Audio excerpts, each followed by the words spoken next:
Hello, good morning, good afternoon, good evening, good early morning in the morning if you're like in Australia, but you have reached Saturday Science Chat.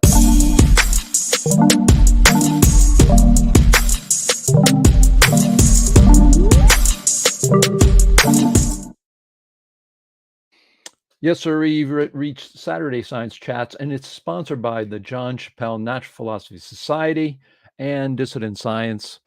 And today we're going to be talking, can dissidents cooperate? Can we become relevant? I think we know we should be relevant, but it doesn't mean we are. And we know we should cooperate, and it doesn't mean we always are either. So we're going to be talking about that subject today and hope that everybody joins in this discussion.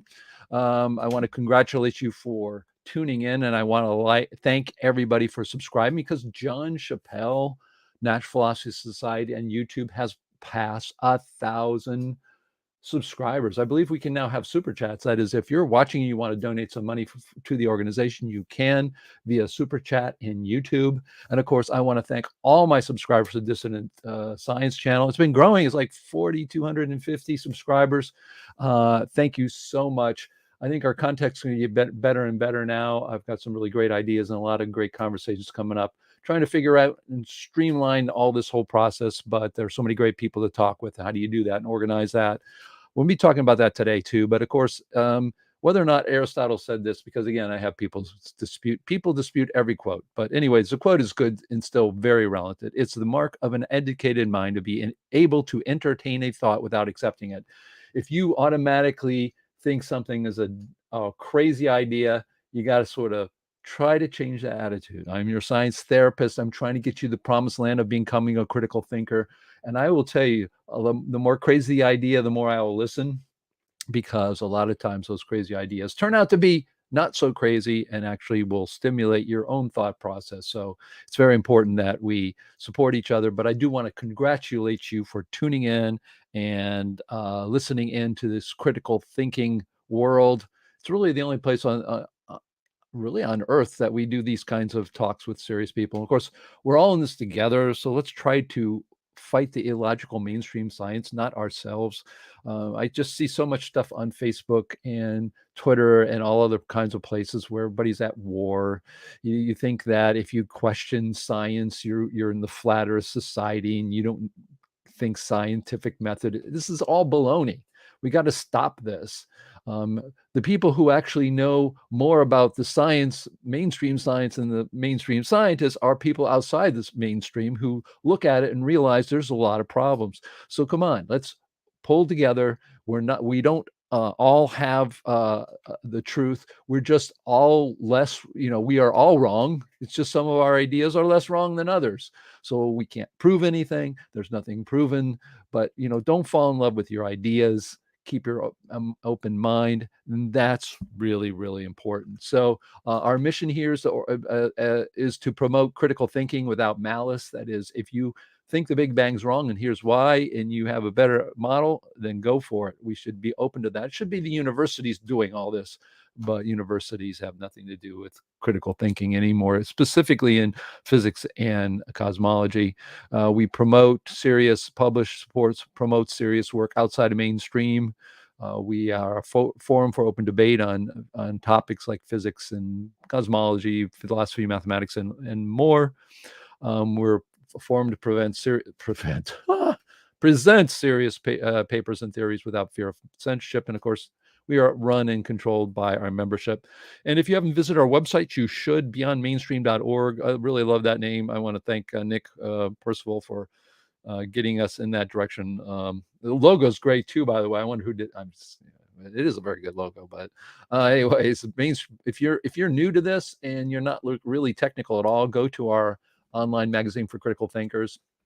And really great articles done in a way that's easy to read, very how do you say, friendly to the eyes and to the brain.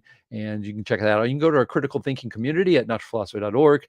And of course, we have a Wikipedia of over 10,000 pages that we've gotten from a database, and we put in there. And I think we went too far. We are supported by memberships. We have monthly memberships, as little as $5 up to $50, even more per month, and also annual memberships. So if you're on a budget, you can help us out. $35 a year. It's not mandatory, but it helps. And you're going to see, I did the calculations for how much we burn in a year, and it's way more than I had imagined. So we're going to be talking about that as well.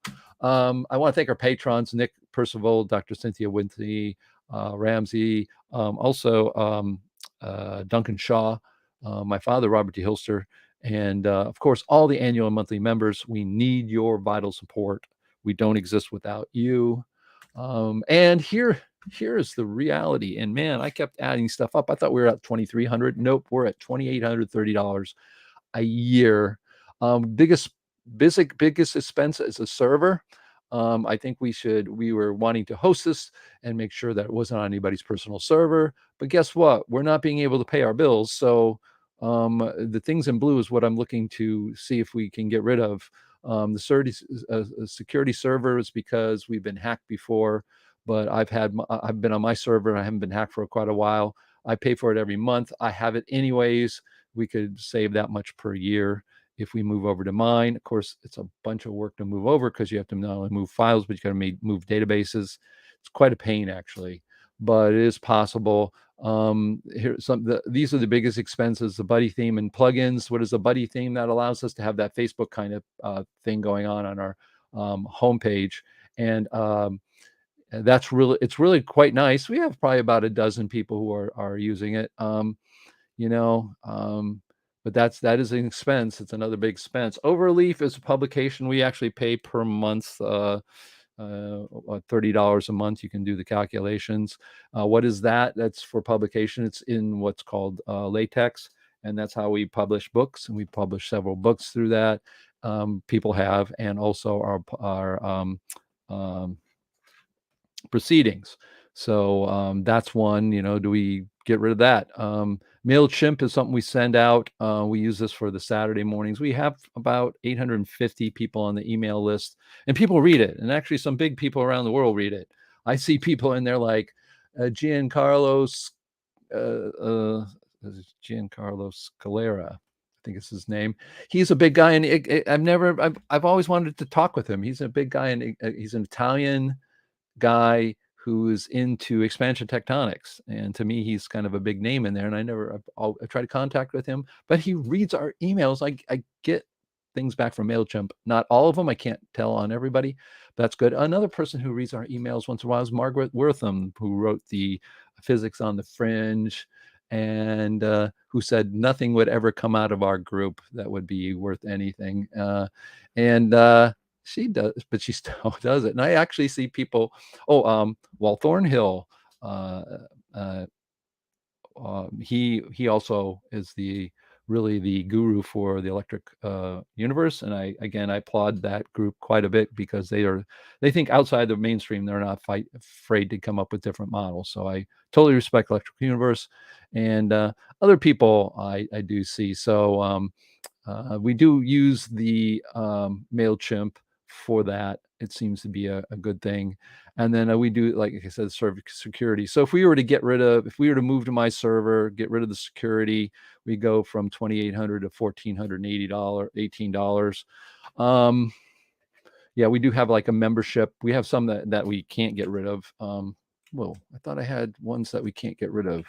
Let's see. Oh, here we go. I'm going to get out of work. I've got this out of order. Sorry about that. Here's Must that we have. Membership Press. That's $250 a year. What it is it's a plugin for WordPress that does all the membership stuff. So when you need to pay your membership, it'll remind you. It allows people to enroll and pay.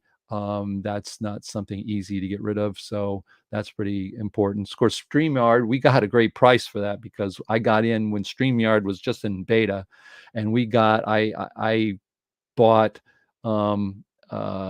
into the very first version, which you then got fixed for life for $200 a year. That's nothing. I mean, that's less than $20 a month for doing broadcasting the way we do. So I think that's really great. And of course, MailChimp we have, and an Overleaf we talked about. So anyways, that's why you should subscribe. It's very important. Also, let's see here. All right, we got people watching here. Also, we have, is it still on? Yes, it is still on. I think everything's cool, right? Wave and Nick and Ian, wave. Everybody's going well. All right. Sometimes you don't know if it's moving on. So I'm going to be looking to reorganize Saturdays because a lot of times I've been making the preparation just too difficult. Personally, I've been going through some things. My dad's just not great. So I've been having to pull off of it. And again, I'd rather, instead of us just opening it up on Saturday and talking about whatever, I don't think that's a good way to do this. So the top priority really will be just conversing with critical thinkers. I'm not going to prepare as much. I've seen, there are people out there with shows with millions of viewers that just really basically get people on and talk. So that's easy, and lining up it's easy. Of course, there's individual presentations of current work when those people want to do it. Um, you know, I know people have work out there. They haven't come my direction. Maybe it's been my fault or on that. I'm not sure. Maybe some panel discussions as well. We can set those up. I think one of the things we'll do is to buy an events WordPress plugin.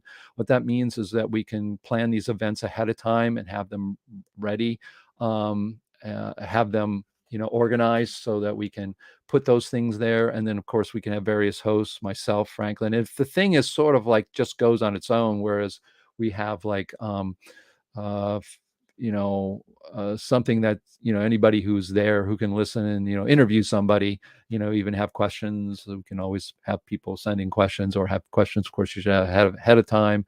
It should be pretty easy, or presentations, etc. Then we can get more people than myself to, but I'd like to keep it organized so that we look consistent. What I don't want it to be is what it was 3 or 4 years ago, which was really interesting discussions, but it turned out to be a very small group of people who discussed among themselves whatever they decide to discuss. And I think with our organization, what we want to try to do is always bring in stuff that's going to be interesting to other people. So if we get WordPress is our website, is our website. It's not a plugin. It's our website organizer, which is probably the biggest one in the world. If we get an events one, we can start, lining up people and that kind of thing, so that, we have a place to do that, and we can have more than one person do that. And I think that if we can make it easier to organize these Saturdays, and then I'm looking to perhaps, have these slides, same sort of slides that people can get and then modify themselves, so we look consistent and have the same kind of messaging all the time. So and then various hosts, myself, Franklin. I know Nick has been here, but it's not everybody who can host, because you do need to have a setup at least that's pretty decent. And then other day sessions, we do have people that meet. There's a structures group. I know, because I've been so absent, that some people in our group started meeting, and that's great. But we could put all of these other day sessions if people wanted to do one on Ether.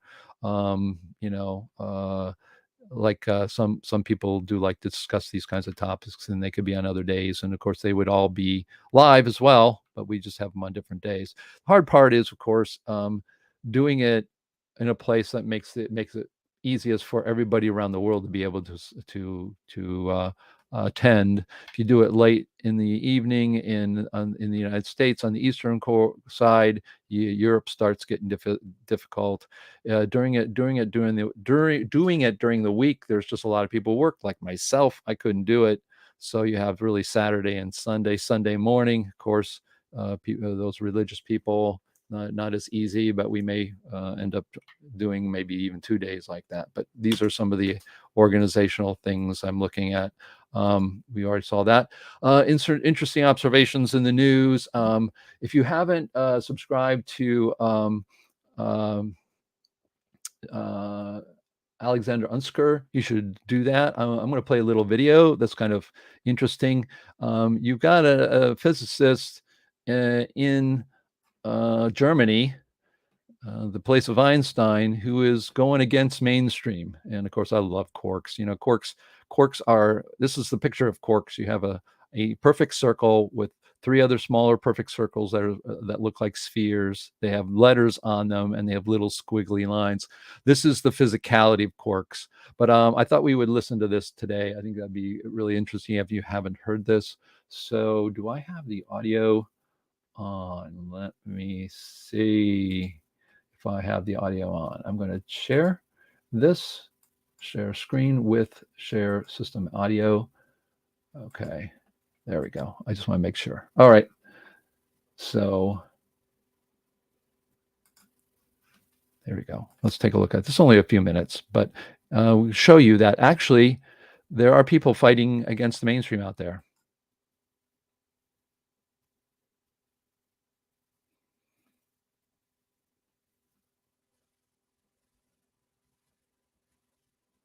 Come on, load up. Takes a little time sometimes because of the whole system's.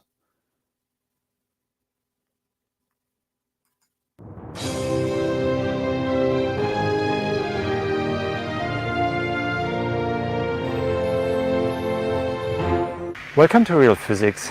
This is a series of short clips about questionable concepts in physics, and today I'm talking about quarks. Why are quarks questionable? There are experiments, but not everything which is vaguely related to an experiment is healthy. So there are scattering experiments by Hofstadter in 1961 that had as a result there is something we do not understand in the scattering process, okay, of particles.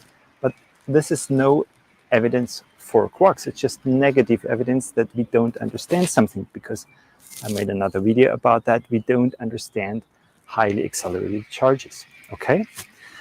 Then the other aspect is a theoretical desire for ordering a lot of elementary particles that had been produced in the 1950s, okay? So there was a mess of elementary particles and people tried to give some order to it. Mainly Gell-Mann, I made a video about him. And the idea was to sort these into, well, kind of metaphorical order with strangeness and hypercharge and so on. But nobody really believed in that, okay, at the time. It was established then, so to speak, with another big science experiment, which showed that there was an energy peak, and it was called charmonium, and everybody said, oh, this is the third quark particle. But I mean, every energy peak you can interpret as some particle with an antiparticle. There is no concrete evidence for a particle with distinct properties. Well, so we had up quarks, down quarks, charm quarks, strange quarks, and then these are another ridiculous stories for themselves, bottom quarks and top quarks. And but you need to see the theoretical absurdity here. You postulate 6 flavors. Nobody knows why 6 or 3 pairs of flavors. And then not enough here. Yeah, the complication goes further. You need 3 so-called colors for each quark flavor. No? Why 3? Nobody knows. And then you come up with another rule. Oh, no 2 flavors, no 2 colors, sorry, allowed in one nucleus. This is a very strange process of theorizing. Particle physicists, they just pull a rule out of their ass, so to speak, and restrict it in another arbitrary step with another step. No 2 colors can be in the nucleus. Well, so there are other very strange things, such as you need to postulate gluons that stick the quarks together, and so on and so on. It's as a theory, it's a very complicated mess that reminds us from epicycles. So if you're interested in fundamental physics, you better do not believe in quarks. To summarize, there are no genuine predictions there's a lot of complication. There is a grave methodological defeat that you need to postulate constituents of protons and neutrons. Yeah? And altogether, this is a mix of the superficial thinking of post-war physics culture and big science experiments that are pushed to promote these concepts. But there is nothing which is of genuine value for fundamental physics. Okay? If you like the video, don't forget to subscribe to this channel, Fundamental Physics. Thank you very much. Yeah, I think that's just fantastic. I mean, to have a physicist going after quarks and particle physics, if you have not read the Higgs Fake and you like particle physics, you better read it, because it is so damning to particle physics, the way they do science, the way they do the software, the way they do detection of data, the way they eliminate noise. Any of this, if they were to take the physicists from the Large Hadron Collider and take them to SpaceX, or to take them to NASA, and then tell them how they do science, those people would condemn them within an hour. They would just say, this is not science at all. And one of the things he compared it to epicycles. For those who don't know, that's where you had the when you had these Earth-centered cosmology, where everything was supposed to go around the Earth. You had problems with the S curves going on with the planets, and of course they came up with these kinds of epicycles and things to try to explain that, until finally someone said, hey, they're all going around the sun. So anyways, Dr. Alexander Unsker is a critical thinker. He's out there. We should support him. This is what we're talking about today, is how we dissidents can get together and agree on things. Particle physics is an absolute mess. Again, read the Higgs Fake. And he had told me, he said he wasn't certain that the best thing to do was to go on this side. You have very opposite ends. You have Sabine Hossenfelder, who wrote the book Lost in Math in 2017, who left the Large Hadron Collider group after getting her PhD there, and saying that they are lost in math. Well, instead of going on with that and fighting mainstream physics and really getting in there and being a champion, because she was in the lion's den, she's gone completely mainstream. I mean, beyond mainstream. She went from the physics and trying to explain that, and she called the gobbledygook of physics, to talking about absolute concepts that have almost nothing to do with science now. And the reason she does it, because she gets a lot of clicks. She's got over 100,000 subscribers now. And yeah, so she's making a living, but she's kind of sold out. I'm glad to see Dr. Alexander Unsker out there, because he's got like, I think 14,000 subscribers. Again, if you haven't subscribed, look, even if you don't agree with everything, but you agree with that critical thinkers, anyways, if you agree that a critical thinker is important, critical thinking, then you can, at least subscribe to him and support him in that way. So I thought that was great. And yeah, we had a group of people here. I know Ian and Nick participated in this. I saw this. It was really great. It is a little bit technical, but if you haven't seen that, they talked about, Ian talked about the Michaelson effect. I will put that in the, let's see if I can do that share. Does it so I can copy the copy link. So I'll put that link in the chat, so you guys can take a look at that. I watched it.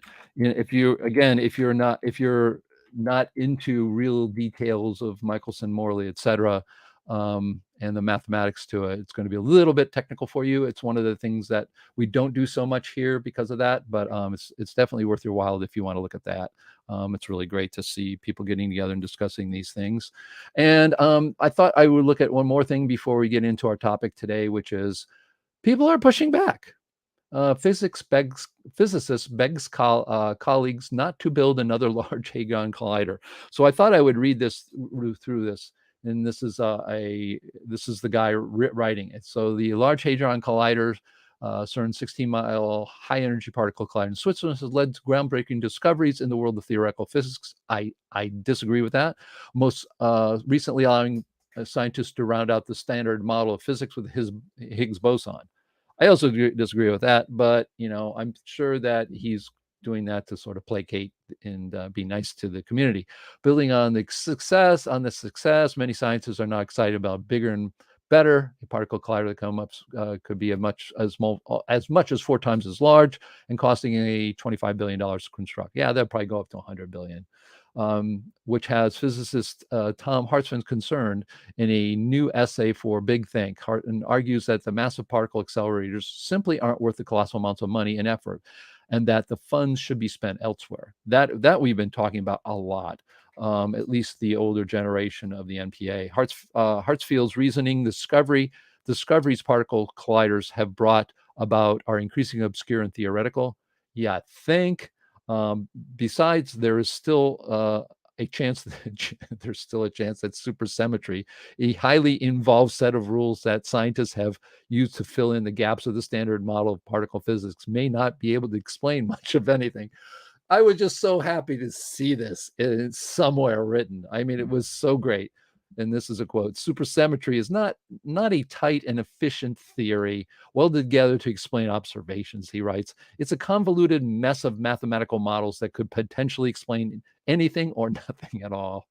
Oh, this is just so cathartic. Simply put, spending billions of dollars on a even bigger collider may end up being unable to test this new theory. Let's just keep moving. Pennywise, therefore, spending up to $100 billion, which is probably as would have been my estimate as well. Admitting on the high end is a new version of the. It said a new version of the LHC would be a huge mistake. When you don't have much going on to go on and limited resources, it's better to aim at problems are out there, he says. Those things will lead you to new discoveries. There are many known problems in physics right now. $100 billion could fund quite literally 100,000 smaller experiments. Absolutely. And we've had people, again, through the last 2 or 3 decades that I've been involved with this group, I've heard this over and over, the same thing. Now, much of the money could be even solve bigger issues, he suggested, like fusion energy, which would probably be immense net for the good for the world. CERN, in its early stage of development, of developing a design for a 62-mile future circular collider as we speak. And of course, this ends up getting to be political because this generates a ton of jobs. The money, of course, comes into a community and is spent. People make money building this thing. And politicians get elected because they're going to make this, and the people who are in an area who are going to be beneficial to this, well, it goes on. You know the story. But not everybody agrees such a massive collider would even lead to meaningful advances or understanding of the universe. Right. So I thought that was really, really interesting. You can just look it up. I think it's Hartman, but it says, please don't build another large hadron collider, big think. So I thought that was really interesting, and it's really, really good. So we're going to get to our subject today, and I'm glad to see people popping on here more. I know we've been away for a little while, and that's probably why.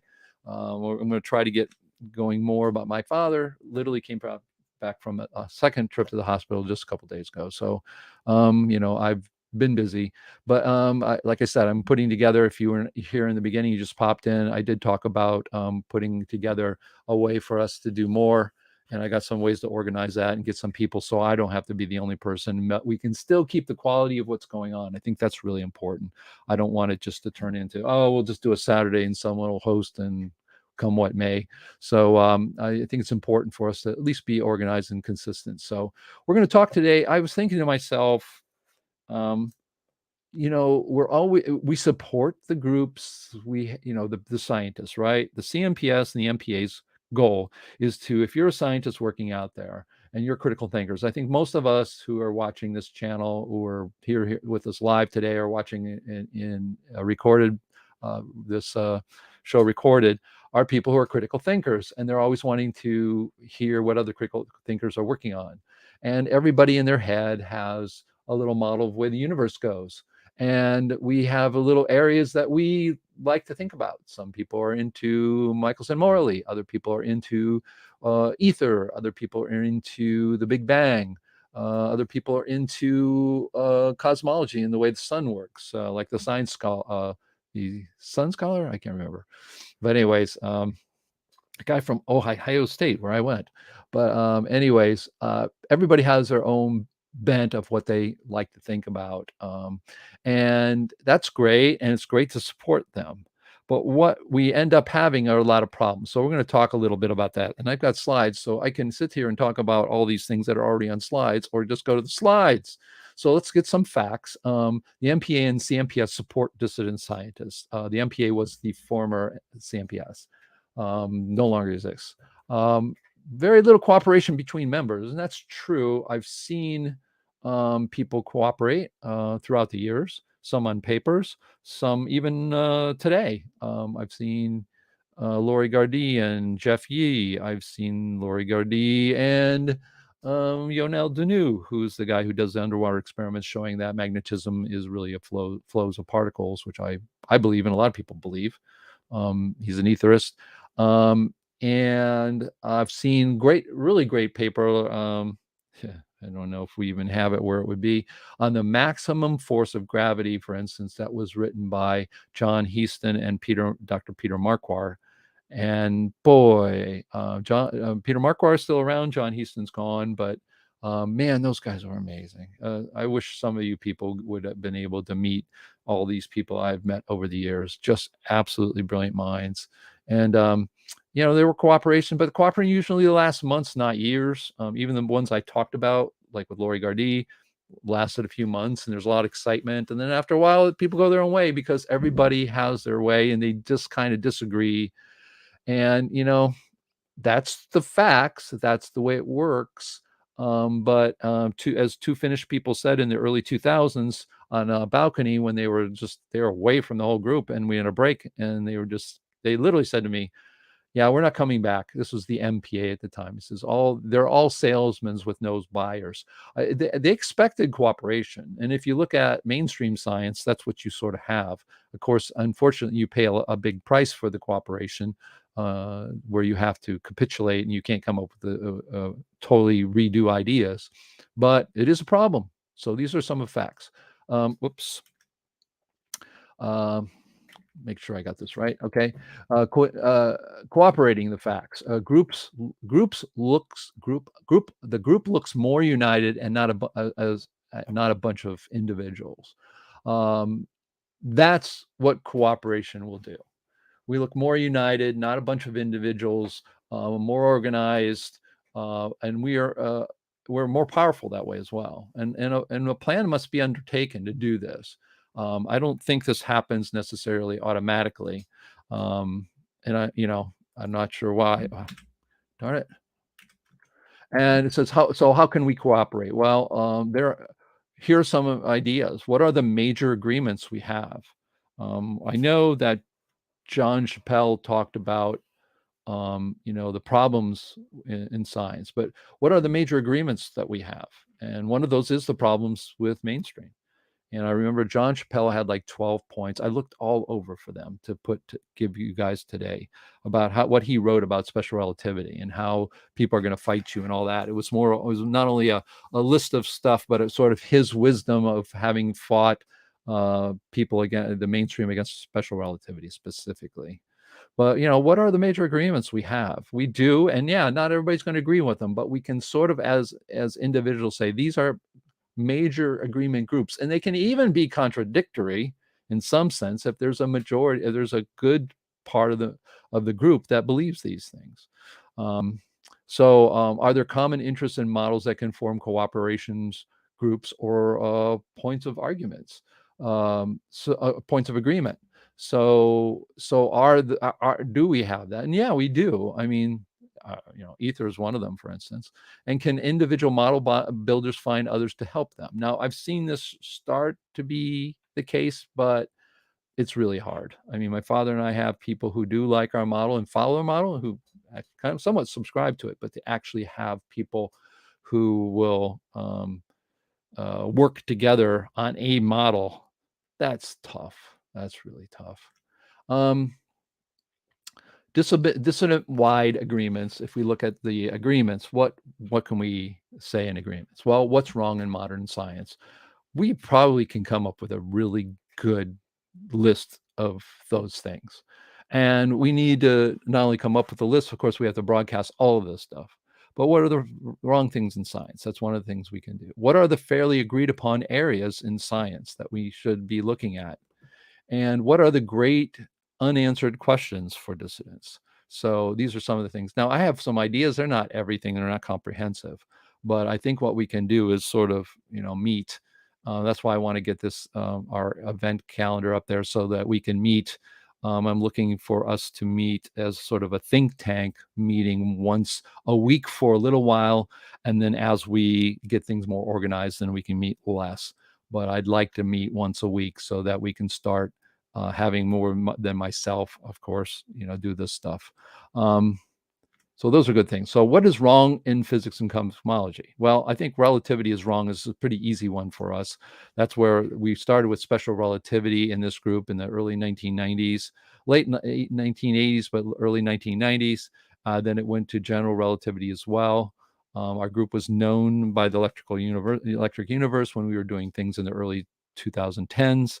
We did some joint conferences with Electric Universe. They called us anti-relativity, and they sort of snickered at us. But now, even their leader, Walt Thornhill, has got videos on how relativity is wrong. So, welcome to the relativity wrong. I don't blame them. The good thing about them, they were skeptics, and they actually looked at it, and they actually found the same thing. So, applaud to them, to Wall. So.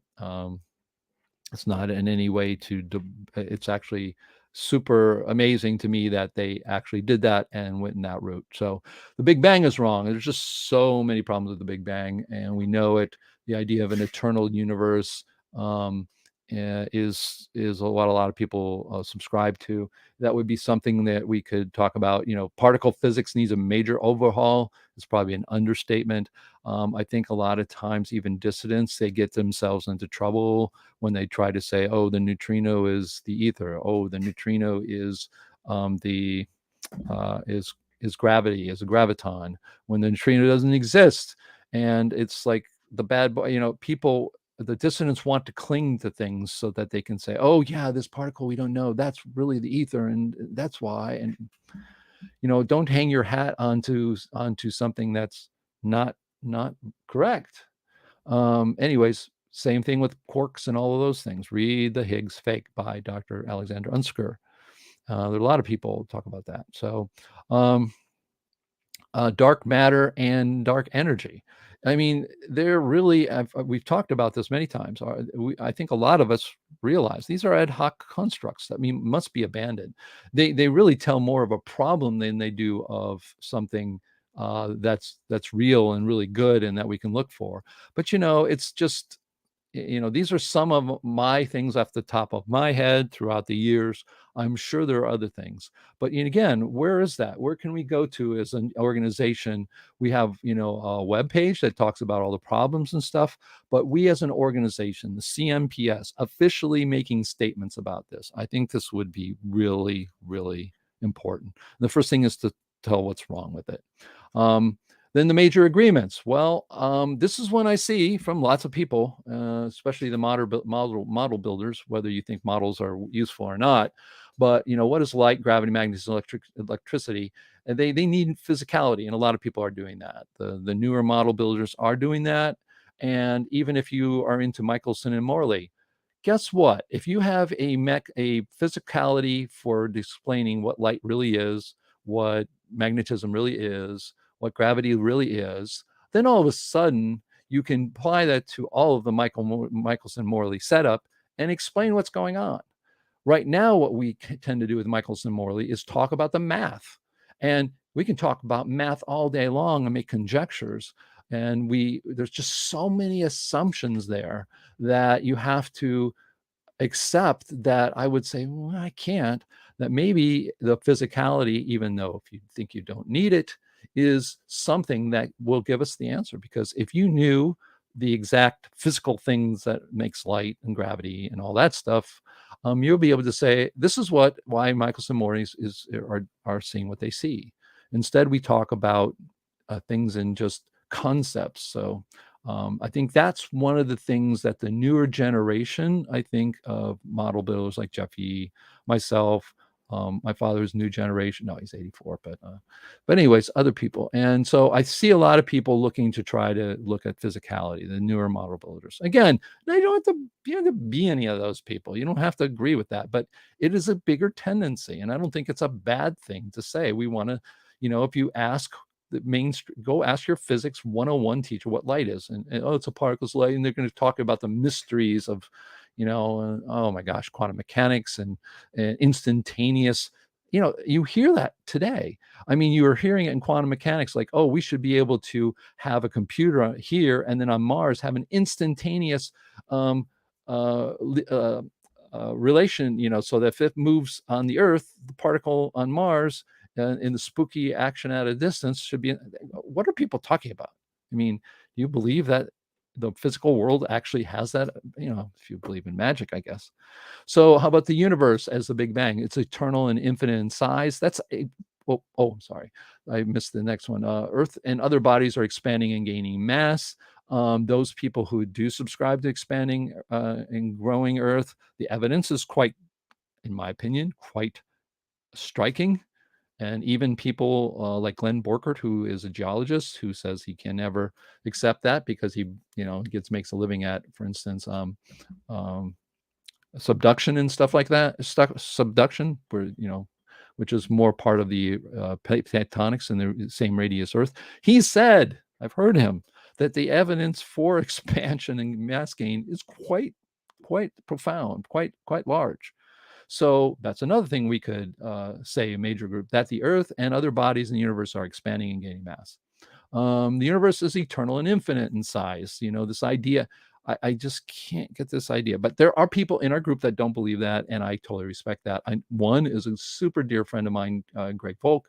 Greg Volk believes that it's kind of a loop. You go in one direction, you end up back where you are. I don't know how that would work, but again, you're allowed to think what you want. Is he wrong? I can't say it. I can't go travel 100 billion light years and find out if I end up back where I'm at. I can't do it. So I can't do an experimental with that. So, but in general, I think most people who know the Big Bang wrong think it's the universe has been here forever. It's the entire thing. This whole thing of multi-use verses is just poetry, and that kind of what we call science poetry. And then there's another group, a lot of people in modern, that can think that the entire universe can be described in Newtonian terms. This is sort of related to the first one.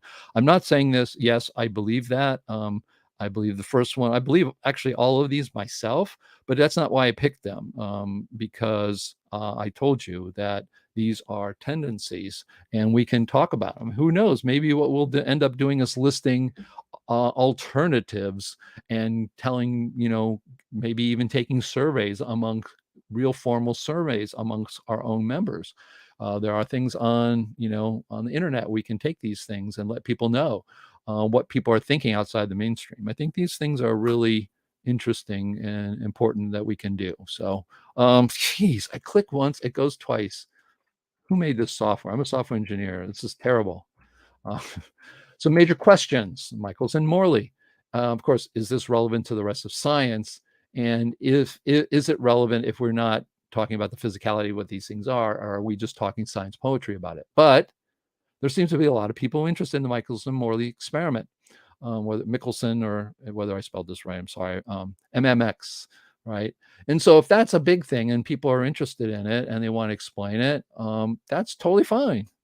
And there you go. I'm putting something there that I just think isn't interesting. It's sort of, unless what's more interesting is having a physical model. And then you explain and you have to explain the Michaelson Morley experiment and its results if you have a model of the universe. That's one way. But regardless, it is a major question a lot of people in our group are interested in. And of course, mechanism for mass increase for expanding Earth. How does that work? Where is that happening? Physical models of fundamental forces in nature for those people who are doing that. Wave particle duality. And there are more, I'm sure. Again, this is Dave D. Hilster putting his ideas together. Can't say that it's necessarily the best or anything. It's just stimulating discussion, and my goal would be to get us together and get a working group together and meet at a certain time, video and talk and record it. Who cares? I mean, you record the whole thing, so the other members can watch if they're not there. So actions then really would be to form a group or groups to make declarations or get to the point of making declaration, and then finally make formal declarations either as a groups or the group. But I think that can totally be done. I'm trying to get ourselves organized with what I talked about before, which is we have our expenses during the year, which we're not keeping up. I do want to thank everybody who is, because it automatically comes in and I see that with our bank account. We have less in the bank than what we owe for a year. And the only way we've been keeping up is to have people give donations, is hundreds of dollars to even thousands of dollars. So if you want to do that, that is just super. You can do that through the website. Contact me. It would be very helpful. But we can keep what we're doing, but I'm gonna have to make that decision. But in part of that decision will be to make a event calendar where we are not just sort of going week to week, and I'm not telling anybody. I just sort of announce it at the week, and people sort of contact me. It's sort of willy-nilly. So I'm just trying to come up with a system that I'm not, the problem, because I know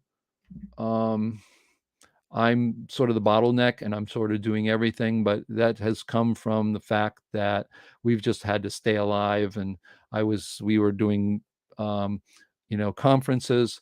The two things in the world that have changed, I'm getting a little off subject before we get back on this. The two things in the world that have changed are, number one, the MPA was at a time where proceedings and in-person conferences were absolutely necessary. We didn't have online, and that's changed. So the in-person conferences, now we have online. We do it every week now. Why are we needing to get in a place? And it is fun. You get the only thing I can say about getting together in a real physical place is you get to talk physics and this stuff all the time. That is really fun. If we can ever get to a point where people aren't being stripped of their money by our governments, at least here in the United States, it's terrible. People's spending power is less and less and less. My dad's generation, one person earned and person stayed at home with a full-time job, and you could have the American dream, as they say. Now, if you have two spouses working, you can barely pay the rent. And so I know that it's just not as easy to have a conference where people are flying places. So, the in-person conferences have changed. And then also the proceedings. It used to be that, you couldn't publish places. Now, pretty much everybody I know who is doing publishing publishes on the places they publish on the internet. I can't remember what they are right now, but there's probably 2 or 3 or 4 places, and they put their papers there and they say, oh, look at all these people who look at it. And again, I think it's more a lot of salesmen and no buyers. I always ask people, so how many papers have been written about what you did and built off what you did? And yeah, no, but I've had some people, 735 people read my paper. Well, did they really read it? As much, I'm just saying, but what it is people are publishing there, and that's cool. Do we need to have our publication? The only thing we are really doing now that is worth it is helping people with books. So we do help people get their books out. We did that with Ramsey, and my dad had one book. He's on his 3rd book, and my dad and I had a book together. So, and then we did when we were doing those publications. So, the world's changed. So we have to kind of acknowledge that. We have to adapt our organization to that. And that's why we moved over to what I've done. And I tried things out, and I've set it up so that memberships are automatic. That's going on. I set it up so that people can discuss and make their own groups. That's all there. But unfortunately, we're not, with our memberships, being able to pay our bills. So I know I'm harping on this, but I need to go back and try to figure out how to do that. So then we can get our discussion groups, form these groups, have the events. I am willing to host once a week It's not going to, I'm going to try to find a time when that is. Maybe we'll put a time like Sunday morning. I don't know, where it's not the main thing, but I don't know. That's going to be another hard part, because if I get people in Europe, we're going to have to do it at a certain time before it gets too late for them. So I'm going to see how and what time we can do that and set them up. But today's discussion is, getting back to discussion, is how and what can we do to answer these questions. We have what's wrong in modern science, what do we agree upon, and what are the unanswered. So I'll sort of leave it there. And I know people in the chat. First of all, you can come, and a couple of things. You can come on live and talk with us. So if you want to come on live and talk with us, I know we have a couple people in the green room, but we do have 10 spaces. And we have how you get there. You go to live.naturalphilosophy.org, and that will take you directly to our green room in StreamYard. And I'd love to have your thoughts on this and just talk about what you think. So I have a couple people in the green room. I do know if you have any comments, you can make comments, or if you have any questions, I will look through those. But I know Nick is there and Ian is there. Maybe you can come on, Nick. I know Nick's got his glasses like wonky. It looks like me as a computer. You can tell he's kind of a nerdy guy. So I'm going to bring him up anyways. The guy is a brilliant guy. In fact, check out the that one video. Right, you guys had I think that video of you guys was put on your YouTube channel, correct? Yes, I did. Yes, that Yeah. was So Ian Cohen talking about starting analyzing MMX, right, but providing a new wave equation. Actually, right, it's an old wave equation, but not one that has not been applied to light in general. right. So we had a very interesting discussion on it. Oh, it was very, I mean, for we nerds who are into that, it was very, it's, if you're not so technical, it may be a little bit, but hey, give it a try. But yeah, that was really interesting. And that's on your YouTube channel, which is, if you go to Nick, I believe I have that. Do I have that there? If you go to Nick Nick of Time. Yeah, Nick of Time, but you can also go to twinparadox.net too, right? And I think that will get you there as well. But I do believe I did make one that if you go from Nick to nick.naturalphilosophy.org, I think you get there. Wow. So that's like Thank permanent. So you yeah, absolutely. So what do you think about this idea of, I think the problem, Nick, is what I was seeing, and why this topic sort of hit me was we're really good at the problem is what is wrong in modern science. We are really good at our individual critical thinking. I mean, we really are. Notice our shirts. Yes, critical thinker, right? And but we don't seem to be as good. And I think it's part of our nature, right? People who think outside the box, people who will go down paths that other people won't go, that are really uncomfortable. It's not their goal in life to sit around and collaborate and come up with stuff that maybe they even don't agree with as much. I mean, it doesn't seem their nature, but it seems like maybe it's a necessity that we should probably address. Yes, I think this is the first step to addressing what we've known as a problem, but not a heck of a lot has been done, except the major step of creating the CNPS. Right. I've noticed major differences because for a while I was an independent voice for decades. Right. And people would just say, well, I don't have to do it. But as soon as there was a group, we became much more robust, and at least we got answers from the mainstream. They couldn't totally ignore us. They could say you don't understand special relativity, but then they would go on and explain why we didn't understand special relativity, and that was some of the best evidence that we were right coming out of their own mouths. So it's a qualitative difference, but I think this is like step 2 to solve the problem. But as you said, all of us are independent thinkers. So by our nature, we look at things from our perspective and see if they're correct. Now, unfortunately, when you spend several decades trying to come up with the right answer, you tend to be very wedded to it. So this is an inherent problem. But I've noticed if people can just think that all feedback, all comments about your work, or people who are doing work on the same thing but have come up with the opposite answer should be taken very seriously, because I often get great ideas when I listen to somebody that I consider wrong and take what they say seriously, because they're looking at it from a different perspective than you are. So if you can start broadening your perspective, you see things that may be totally unrelated to what they're talking about, but just Right. opening your mind to looking at things differently is very, very helpful.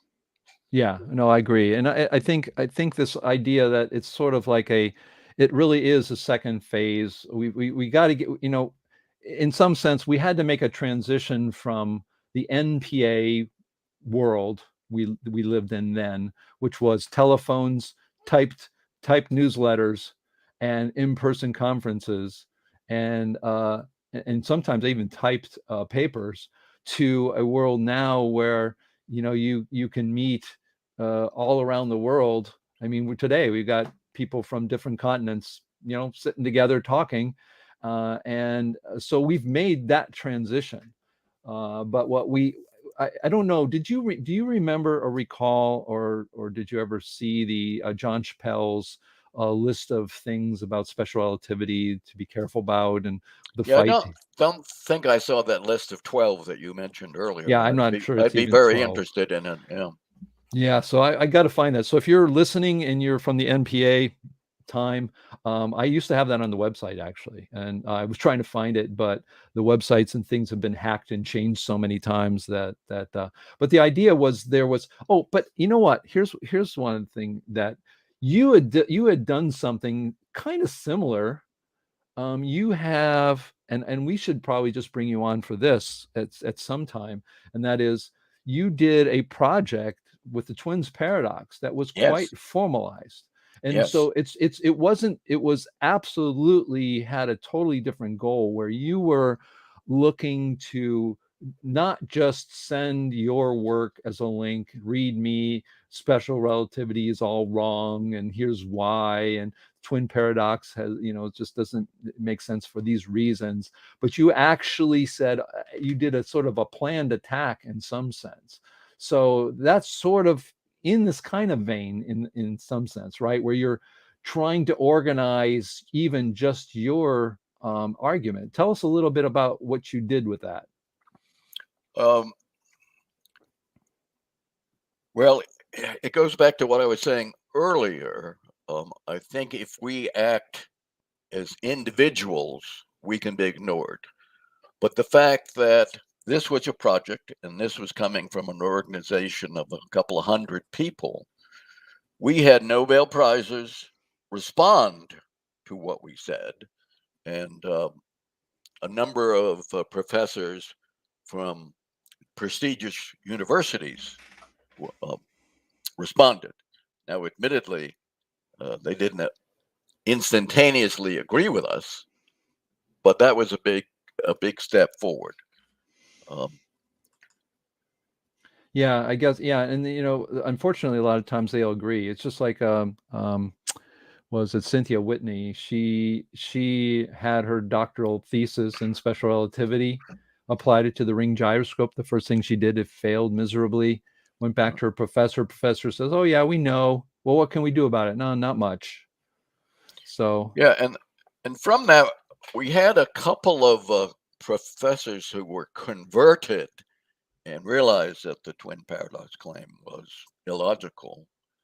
And I think that came from, if you really understand what the right answer is, you can set it up so you ask the professor a series of questions, And in his answering about his own belief systems, he's led to a contradiction. So he convinces himself. It wasn't that he listened to my arguments and was converted. It was he was led logically through what his beliefs led to, and that he convinced himself that there was a problem here. Yeah, yeah, and that's one of the things we can try to do. We have the Beyond Mainstream website, which tries to do that, right? But I think if we were to try to formally do this, and the other thing is, like you were doing, maybe we can set formal arguments. We can list in a place, more scientific formal arguments against special relativity, for instance. Dr. Karazani's papers, who I know. He has many explanations and so many other ones that we have, but do it in a way where we can explain what it's saying and then present that so that we can make it easier for people to make up their own minds and stuff. So, Yeah. Okay. It's I have interesting. one more Yes, go remark. ahead. Yes. Going back to Professor Unziker, before I was ever acquainted with his work, I read the book by Smoot talking about whispers in time. And I came to exactly the same conclusion what was wrong with academia's methodology and why it would lead to errors as he did. Now, he was looking at the microscopic, and Smoot was looking at the macroscopic, the whole cosmology. So I think that the problems that Unziker has identified with particle physics probably apply to most of academia and physics. Oh, absolutely. I know that just the scientific method. In my movie, The Einstein Wrong, my father actually came across a study from the University of Michigan that asked 3,000 researchers, have you ever changed the data to fit your conclusion? 1/3, and it was anonymous, 1/3 admitted they changed the data to fit their what they were wanting. Yeah. And And another third probably did cherry picking in time. They used the right. data, but they forgot they put away the ones that didn't agree.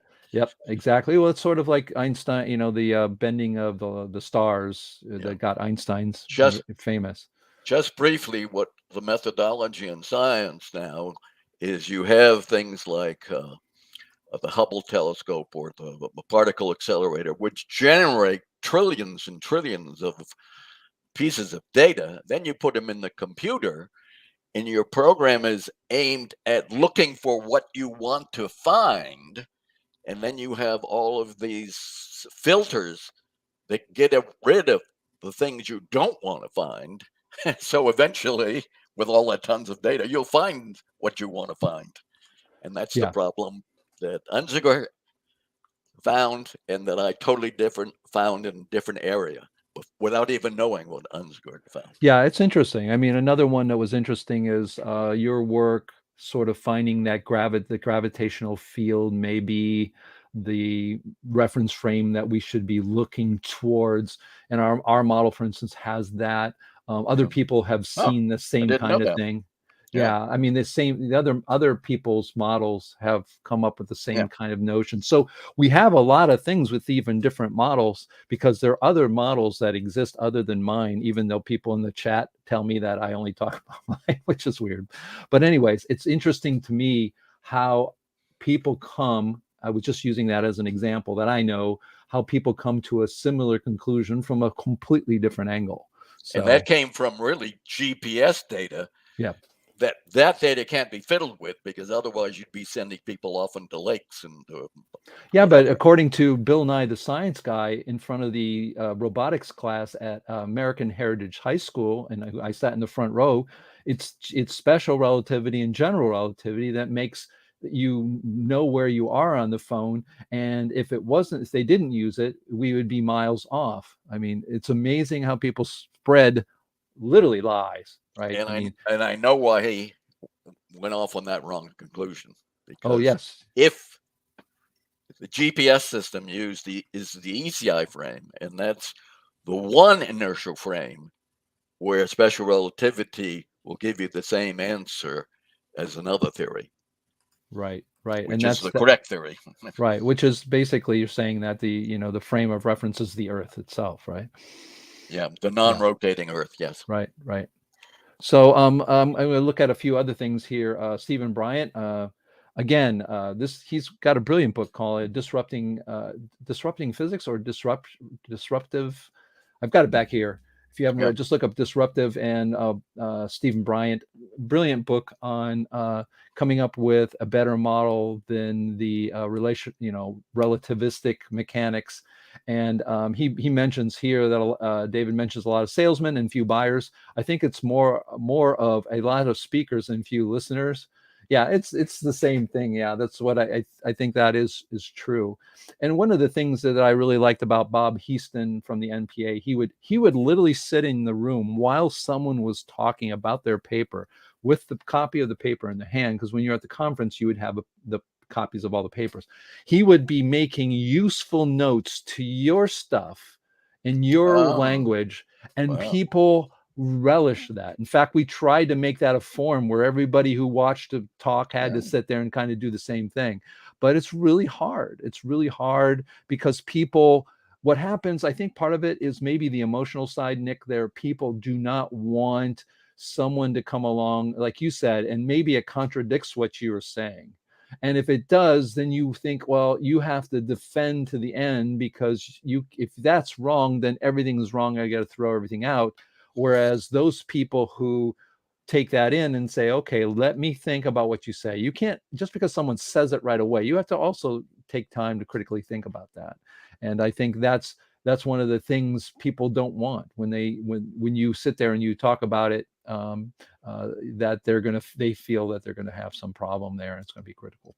It's going to be against what they think. So thank you so much for coming on. I will bring you up again if you have some more comments. I'll give some other people a chance here.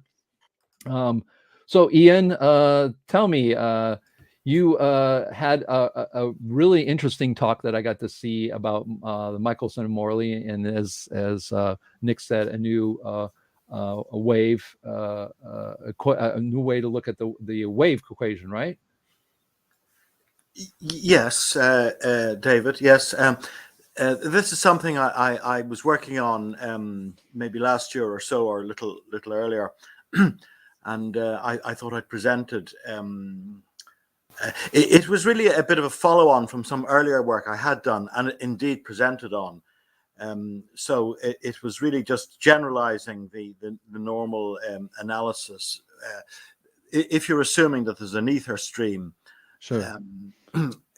You have a motion where the light ray is not necessarily moving in the same direction as the arm of the interferometer is, or indeed right angles to it. Sure. According to that model, right? Yeah. And then if you do that, you get theoretically a sort of a period which is actually the angle is twice the angle, but the period is half the period that you would get, for the orthogonal case. And if you look at the original paper, actually, you find this period. The period is 180 degrees, in other words, instead of 360 degrees. So, but I've discussed elsewhere, the fact that the effect is very, very much smaller than what is expected if there were complete ether stream, and what the effects might be. This is sort of a bit of a theoretical. Sure. It's more theoretical. Like I said, if I recommend it for people who have looked into Michelson-Morley experiment, are into light measuring, ether, that kind of stuff. It's definitely worth it. It's a little technical for some people, but I thought it was a really interesting discussion, an interesting idea, because I think that's one of the things that I sort of was talking about ether as a problem in general, is we talk about the ether wind, but it's a wind compared to what frame, et cetera, right? And one of the things that you were mentioning right away is like, wait a minute, folks, the wind is that, it's got a direction, and it makes a difference if you are using this model again, right? And I think that's sometimes people are so hung up on the constancy, it's measured the same, and the implications of time dilation, mass increase, that they don't go back to the experiment and say, okay, what's really going on? Even using their own rules, right? I mean, you're not doing anything that's an addition. You're just saying, if you are going to do this, you've got to take this into account. So I think that was interesting. So getting back to the subject, this whole idea where, I mean, a person like yourself, who is extremely interesting, you're here, you're a sort of, I consider you to be a person who can sort of go above and talk about a higher, the bigger picture. What do you think about the idea that we dissidents get together? And again, I'm not an etherist, but I would be happy even sit in on ether and talk about what are the things that are important that we can talk about a theory like that we need to. I mean, is this something that I think this would be like, as Nick said, a second phase of what we are doing that's beyond a bunch of critical thinkers talking amongst themselves and making tickling our brains, right? And it's interesting, but we're not coming up with something because of the group. We're coming up with something because of each individual. I mean, what do you think about the idea of trying to come up with some type of consensus, I guess, in some sense?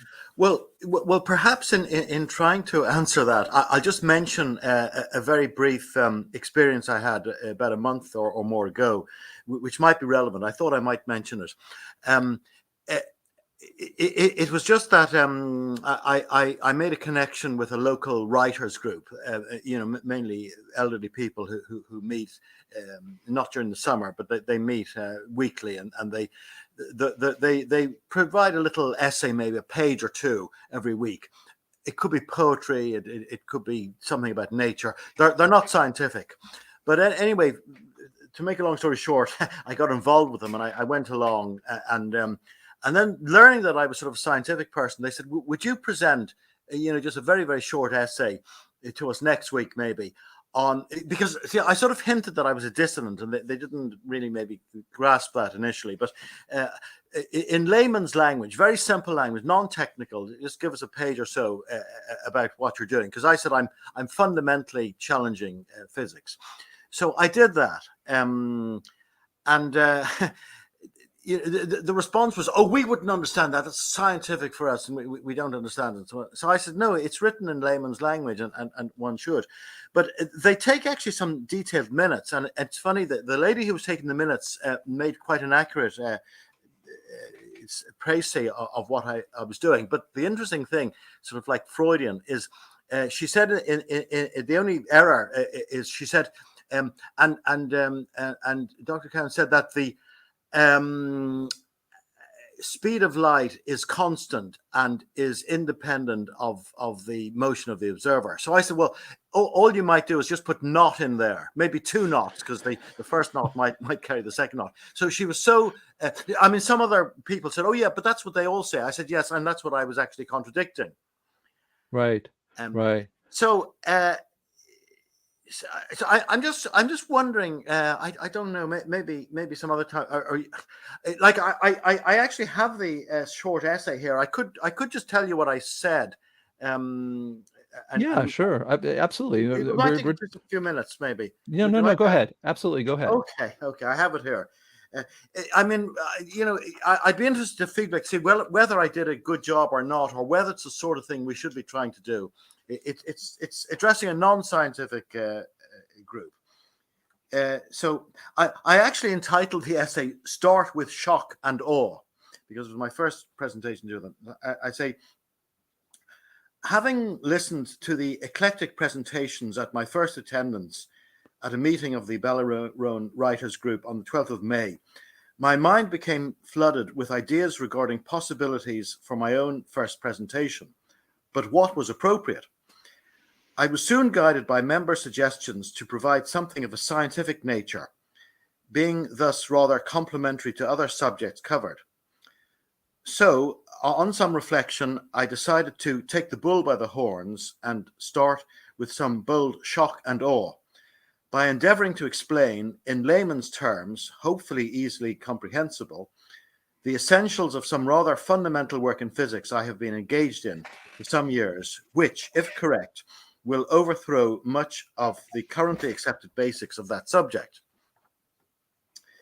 It has been said that a man does not really understand his technical subject unless he can describe its essentials to the first person he happens to meet in the street. Einstein reportedly referring to any 6-year-old as his listener, and Lord Rutherford, quite politically incorrectly, to any barmaid at all.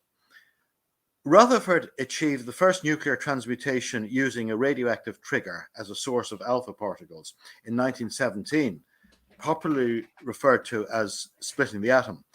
And he was the supervisor of my late professor in Trinity College, E.T.S. Walton, who, along with Sir John Cockcroft, did the same with artificially generated and accelerated particles, protons, in 1932. So I think we can excuse his possible offense to modern sensibilities. It is, by the way, paradoxically sometimes less challenging. Now, this is an interesting point. It is, by the way, paradoxically sometimes less challenging to explain some technical matter to non-specialists than to specialists, as the former, if the explanation concurs with their idea of common sense, are less likely to oppose claims that fly in the face of accepted orthodoxy than the latter, who are often subject to unconscious bias. In Tolstoy's words, I know that most men, including those at ease with problems of the greatest complexity, can seldom accept even the simplest and most obvious truth, if it be such as would oblige them to admit the falsity of conclusions which they have delighted in explaining to colleagues, which they have proudly taught to others, and which they have woven thread by thread into the fabric of their lives. Enough said in introduction. Let us now cut to the chase. Among the myriad of scientific facts that, or so I claim, contradict the currently accepted basis of modern dynamics, the special theory of relativity, SRT, I shall concentrate on just one. This not only to concur with my present aim at succinctness and lack of overburdenedness, but also because of the evident fact that though one can never definitively prove the correctness of any scientific theory, no matter how many data it appears to agree with, it takes just one disagreement with such data to prove its falsity. So the one discovery I shall be here talking about is the so-called Sagnac effect, which is an effect that causes light rays moving with or against the rotation of a piece of apparatus to arrive at different times back to the emitter, which is also the observation point. Its discovery dates to an experiment of the French physicist Georges Sagnac in 1913, which he interpreted as showing the falsity of the earlier 1905 SRT of Einstein and the existence of a light transmitting medium, or ether, Greek aethar, from the root to burn or shine. SRT claims essentially that light speed is constant and independent of the motion of the observer, not having a medium of transmission that can be used as a frame of reference, unlike sound and air, for instance. In 1925, physicists Albert Michaelson and Henry Gale constructed a light circuit of almost 2-kilometer perimeter in a cornfield in Clearing, Illinois, just outside Chicago City, and successfully measured the rate of daily spin of the Earth using the Sagnac effect. All this is easily explainable using Newtonian dynamics, but seems quite to contradict Einsteinian, or at least requires some not insignificant mental juggling and special pleading, which have been evinced by those over the years who have wished to save SRT. I had never heard of these experiments as an undergraduate, nor do they appear at all in the textbooks. There are articles on them in Wikipedia, but they are subject to the same special pleading and saving endeavors that I have referred to. All of us, I am sure, have had occasion to travel by modern jetliner, and were confident that the navigation systems employed would reliably take us to our destination. Modern aircraft do not employ the older mechanical spinning gyroscope to detect three-dimensional motions and make the requisite corrections, but what are called ring laser gyroscopes, which do so by sensing the time difference between laser beams traversing optical fiber circuits in either sense, thus permitting the accurate assessment of any pitch, roll, or yaw of the plane. The Sagnac effect is central to the operation of these devices, which, or so I say, would show no transit time difference and thus not work where SRT correct. It is also worth pointing out that a Sagnac correction for the spin of the Earth has been taken into account by GPS devices. Westward signals will exceed eastward in speed on the surface of the Earth. If I am correct, I appreciate that this casts an unwelcome shadow on the propensity of mankind, not excluding those engaged in ostensibly evidence-based science, to form consensuses that once formed are adhered to generally, perhaps quite unthinkingly, independent of the evidence. Not only are professional and academic specialists thus highlighted in what can be a disappointing light, but popularizers of science, such as Brian Cox, Neil deGrasse Tyson, and Michio Kaku are, despite their significant professional credentials, often, not to put too fine a point on it, speaking through their hats. To conclude, I should like to recall the couplet in iambic pentameter. This is a poetic group, composed by Alexander Pope as his epitaph to Sir Isaac Newton, who died in 1727 and is buried in Westminster Abbey. Nature and nature's laws lay hid in night. God said, let Newton be, and all was light. To which Sir John Squire wrote in 1926 the reply, it did not last, the devil howling ho, let Einstein be, restored the status quo. Well, I presented a paper on my physics research to the 8th International Scientific Conference on Space-Time and Gravitation held in St. Petersburg, Russia in 2004. And sitting in my hotel room the evening before presentation came up after some contemplation with the further updating couplet. But do not fear, though this confounds all men, quite soon we'll find all things come clear again. Now, the reason I wanted to share that with you, David, is I'd actually be anxious to get your response. But, it was an endeavor to try to explain something to the ordinary public. And I mean, the response I obtained was positive. They were all saying, well, very good job, that's great. They weren't critical. If there had been academics there, they would have been attacking me. But on the other hand, I must confess, I don't think I really got through to them because, that omission of the word not in regard to the light speed not being constant and so on, an independent observer. So I don't know if it's something we should be doing in the future, addressing or not. Well, I think a couple of things. I mean, part of it, I think one of the hard parts for us is that I had the same problem because when we launched our book, we had a book signing. There was like nobody there who was scientific. There wasn't even a person from our group because everybody's spread around the world. So I was left to explaining our model to people who don't know anything about physics. And it was a challenge. It was a real challenge. And I know stories help. And I think when you talk and what you were saying, it makes sense to a lot of us. And in some sense, it is it's a pretty high level. It's pretty easy going for us. But even in the beginning part where you talked about the beta or the releasing of particles, your colleagues your professors, the people before you did that, it was pretty technical. I mean, even if I didn't know that stuff, it was. So what I'm saying is, even though we say it in a way that to us is simple, we have to even go beyond that, I think, to even get them to understand. And I think I think, first of all, your example is great. I just think working it to get to it so the average person understands, like the Sagnac effect and what could go wrong with it. It would take some more time. I think it's the same thing as you mentioned about Cynthia Whitney. It's the same thing. Yeah, exactly. No, absolutely. In fact, I think that is one of the other things that we can absolutely do is, as an organization, pick a number of arguments that we think are very good and put them out there as this is something that the Sagnac effect is something we should probably talk about. It would be great to do it in a way. How do we do the Sagnac effect and talk about it in a way that the average person can understand it? It's not easy. So I think you did a noble job in the sense of getting a person and putting stories in it, which is always good, personal stories, but to get them to a place where their common sense can be used, that's not easy. That's not an easy thing.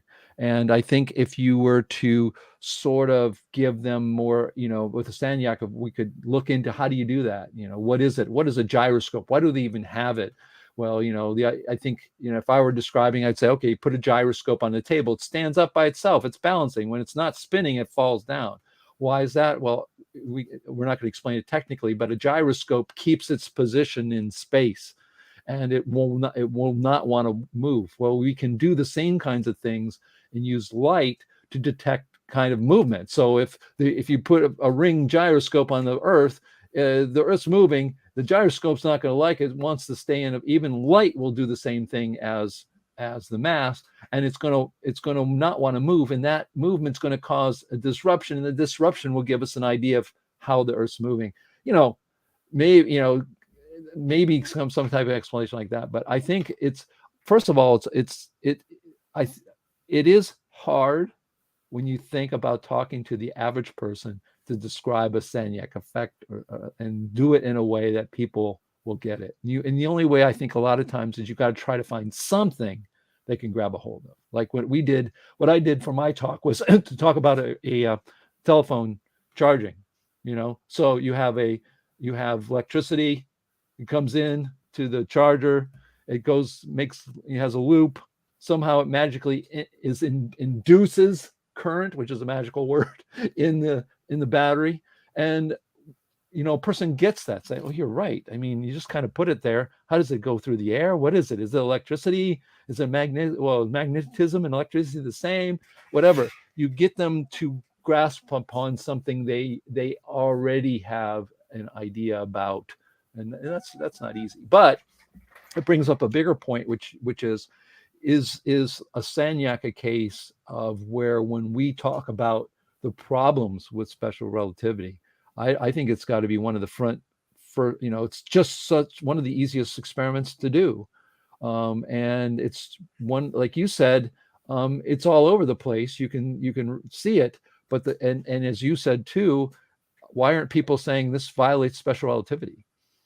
So is that the case, that this is a topic and a way we want to put out there as an organization that we can all agree with? That's something we need to put down in a formal way, saying, the CNPS hereby says the Sagnac effect violates special relativity. It can be reproduced, and that the world should look at this and therefore look into the validity of special relativity. So indeed, we need to look at that and maybe see whether a number of these things should be done. But the paradoxical suggestion which is coming out of this is that maybe we've been wasting our time really going in the first instance to the academia and the so-called experts, because Absolutely. we're just getting nowhere.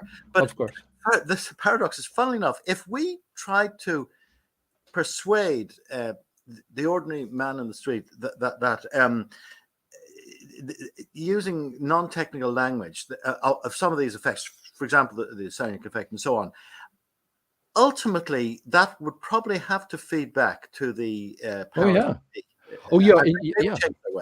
and I agree with you completely. And one of the things is with our book, because again, this is just my experience, we have a model that's pretty easy to understand. So people look at it, the average person does, and they're going to go to a person and say, well, yeah, but magnetic field, we talk about this and it induces and all this, whatever it is, Sagnac effect. We say, hey, this exists, it's violating special relativity, and we arm those people with it. Other things that we can do that are the same. Oh, did you know that the Pacific fits together like the Atlantic?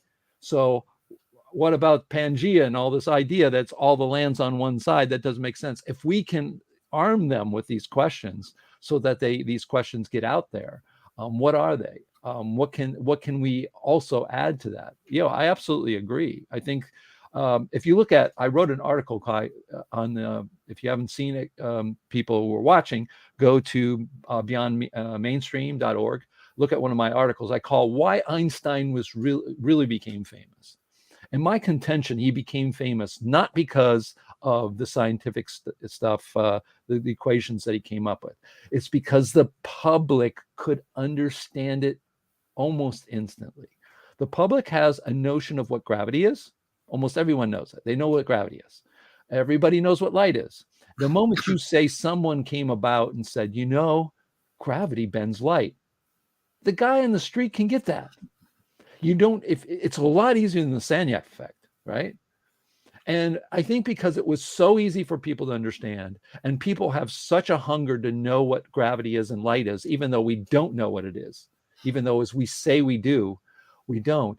I contend that Einstein's real power and his fame came from the person who goes, oh, this is mass, it's energy. I can turn this into stuff I can use. You know, I can burn it, you know, whatever.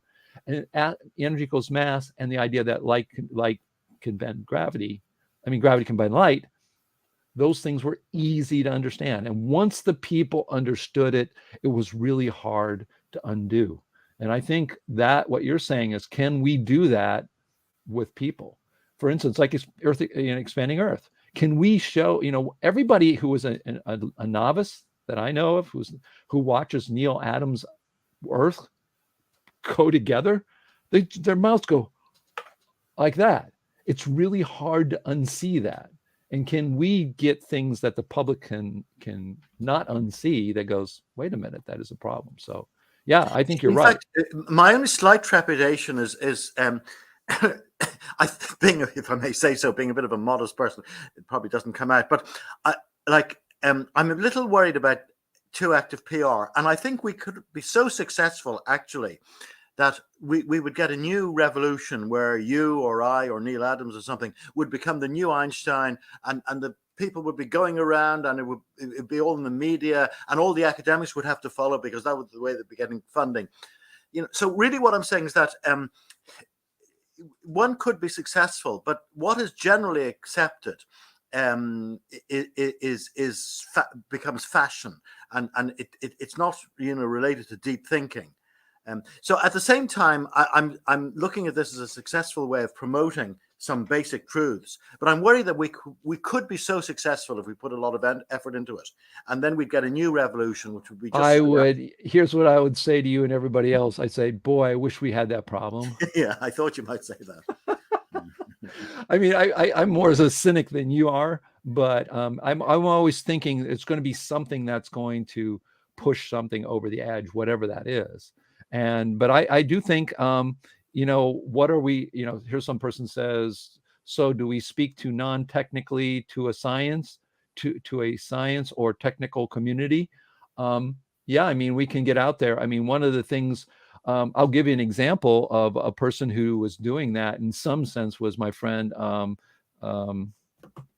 He was at a university, he is at a university in Brazil, and he was making people, when they picked the Big Bang as a topic, he was an engineering teacher, and he wanted them to pick a bigger topic in science. He forced them into, you must also show the arguments against the Big Bang.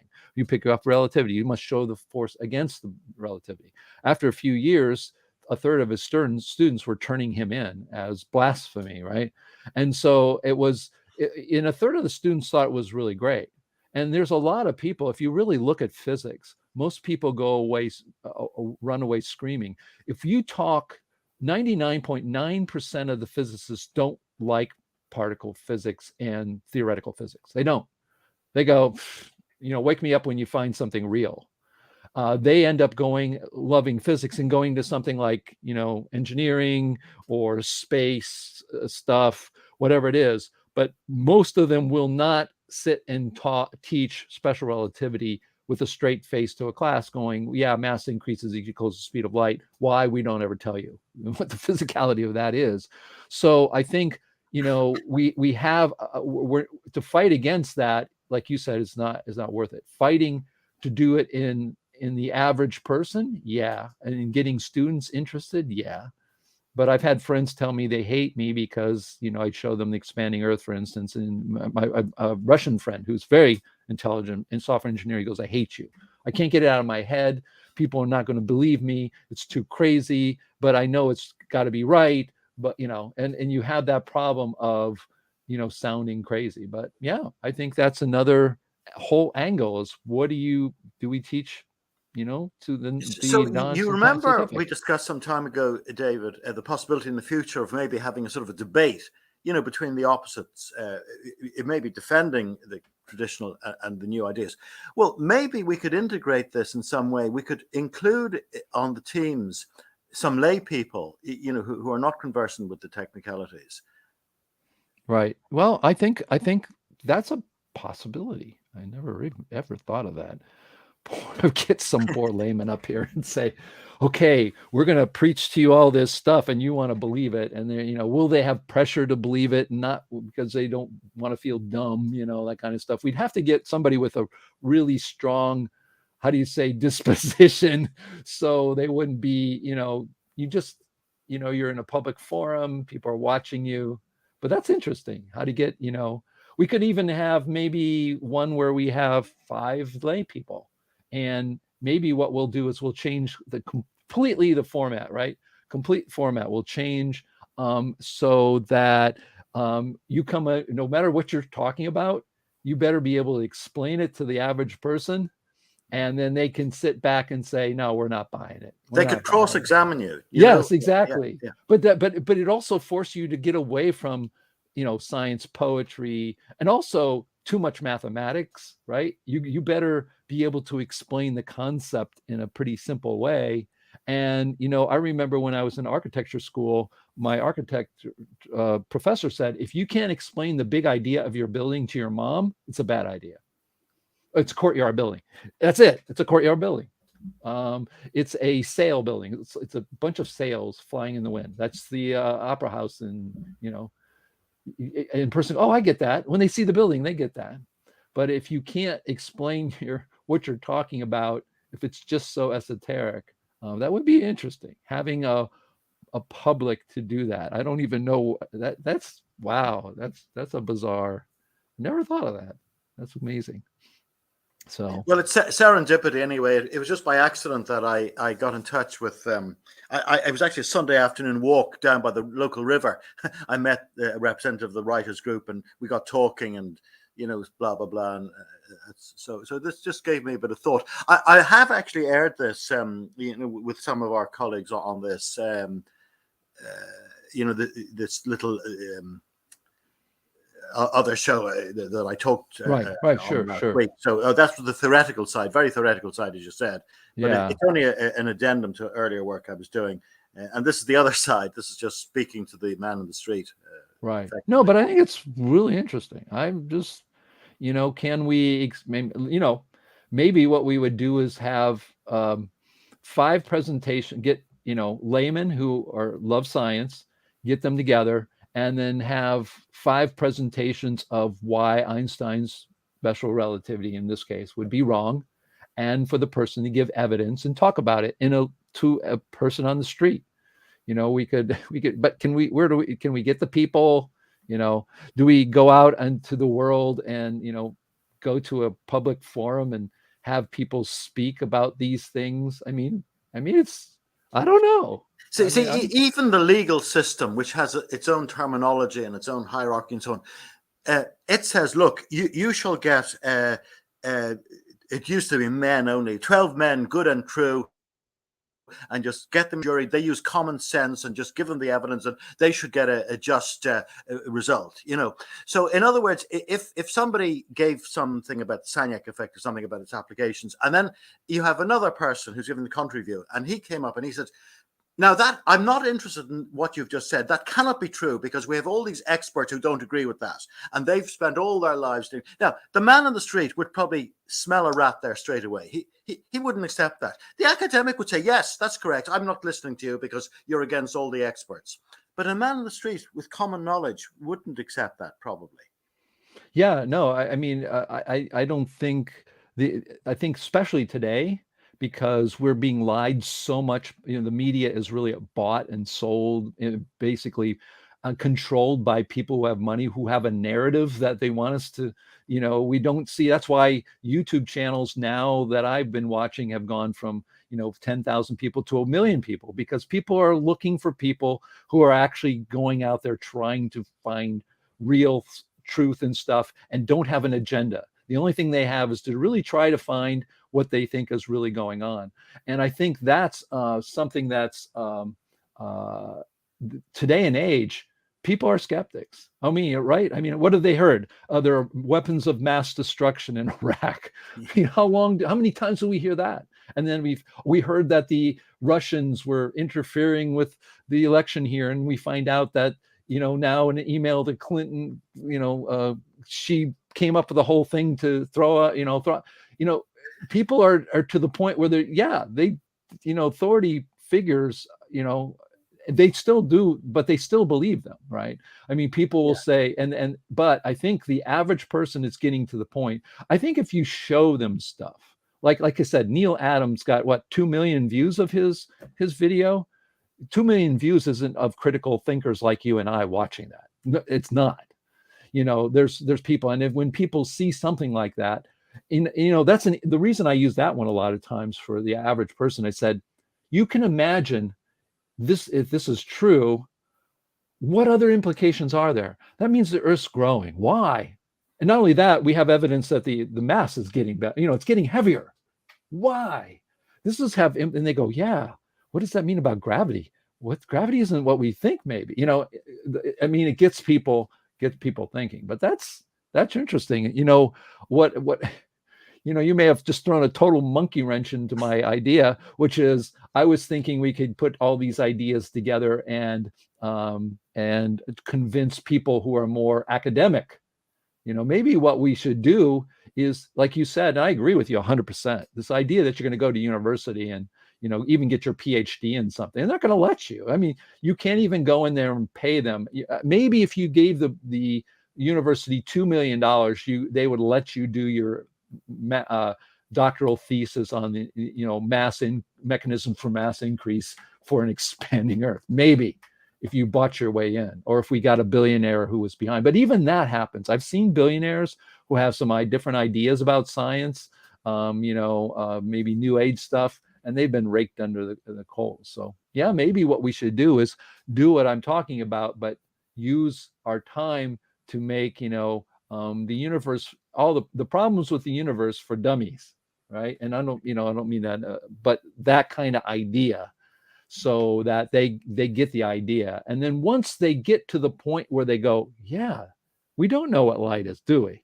We don't have any idea what magnetism is. It okay? What are some of the ideas that people have? What are some of the explanations? What's really going on with the Michaelson Morley? Oh, there's an ether, and that could be a way for light. Oh, how do you how could that work? And they'll get interested in that more. So very. So, I mean, my earlier idea was synonymous with yours, to concentrate on the more qualified people, the technical academic people. But I mean, this is just another idea which is feeding into the discussion which you've initiated. Well, really. yeah. Well, I think what it could be, you can have two fronts, right? What you would do is you would have the technical side, right? So if I'm an average person who is a critical thinker and I'm a skeptic about stuff, and I have no problem, because Dr. Karazani came to me and says, hey, I showed Einstein's special relativity wrong in the 1940s. I didn't go, everybody said, no, people are out there. Well, if you have the technical side with formal us as an organization, picking, for instance, the book Disruptive by Stephen Bryant. If you want to know, you want to get into the nitty gritty of special relativity and its equations, where it goes wrong, there's one. Here's Dr. Karazani, same thing, mathematics, and list them. Here, technical papers. I have Karazani's paper was looked at by 9 physicists at SpaceSpark at TRW in 1995. And I get a message back from the main physicist going, can't find anything wrong with his arguments against special relativity. Couldn't find it. So you have that one side. Then on the other side, what you do is you have explanations of the same thing to the layman. Then when the layman gets into trouble where their uncle is a physicist, they go, oh yeah, but go to this, and here are 6 experiments. Like neutrino. There's a experiment in 1946 done by Buchner and Van de Graaff, the Van de Graaff machine at MIT, that shows the electron neutrino doesn't exist. It can't exist. And you can point to that, right? You can point to these things, but then we can explain to people in the layman's terms. And then we can then force ourselves to explain in layman's terms that if our model's so great, can you understand it? Oh, I get it. There's water and there are waves in water. There's air, there are waves in air. Well, there's light, so there's an ether, so there are waves in ether. So people who have that model can explain that. Oh, I get it, right? But you got to get to that place. So maybe it's a two-pronged thing where you have the technical side, and then you have the layman's dummy side of how to explain it, because we can become the Neil deGrasse Tysons, Michio Kaku, the Bill Nye the Science Guy for dissidents. Yes, and if you are correct, which I believe you are, in your paper explaining why Einstein became this world famous, that really came not from the technical side, as you yourself say in the article. I'm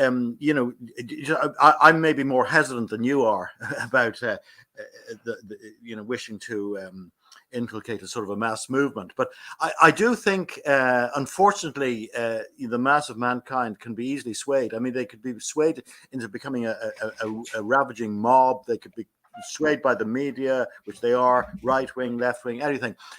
So you might say I'm being a bit cynical. I'm just saying, well, I can sway them this way. But I do believe in the legal aspect, that once you get the ordinary man in a room, and he is allowed and indeed encouraged to listen to the evidence on both sides and weigh it, and he feels he has that responsibility, he is generally rational. And it's only when he's exposed to all the propaganda in science, propaganda on the media, and passions and so on, that he becomes totally irrational. Yeah, but I would say this. I mean, the fight between left and right politics, or people who have religious or non, or certain scientific things like this idea that people are believing the flat earth again. These are really very big, very fringe and loud people. I mean, and when you go and try to find it and pin it down, you end up seeing that the fight comes more from the people at the top wanting us to fight amongst themselves so they can do whatever the heck they want, destroying our society, while we fight about, I see this fight all the time, that you see memes and Facebook that people think that other people don't believe in the scientific method, and they just throw everything out. And that's what, and in reality, I don't think that's the truth. I think that is something that people catch on, and they get so riled up about, that these people aren't scientific, and they think this is a huge part of the population's that way. I don't think so. I think what we see is a skewed version of, really, if you look at the mass of the people, most of them probably don't care. Most of them probably don't. And in those who do, you're going to find, I just don't, I'm not sure I believe the fight that they're showing we have, it really exists. It's like the flat earth. People really think that there are a huge part of the population that think the earth's still flat. And when you look at it, it's crop circles. It's not, the people who are doing it are pulling everybody's leg, and they're going to pull it as far as they can, because they're going to come up with all kinds of stuff, and they just laughing at, like, crop circles, right? Crop circles are because, and there's always a group that will look at that. So I'm a little less belief that the masses are that easily swayed. I believe that the picture they're trying to do, the people in power want us fighting.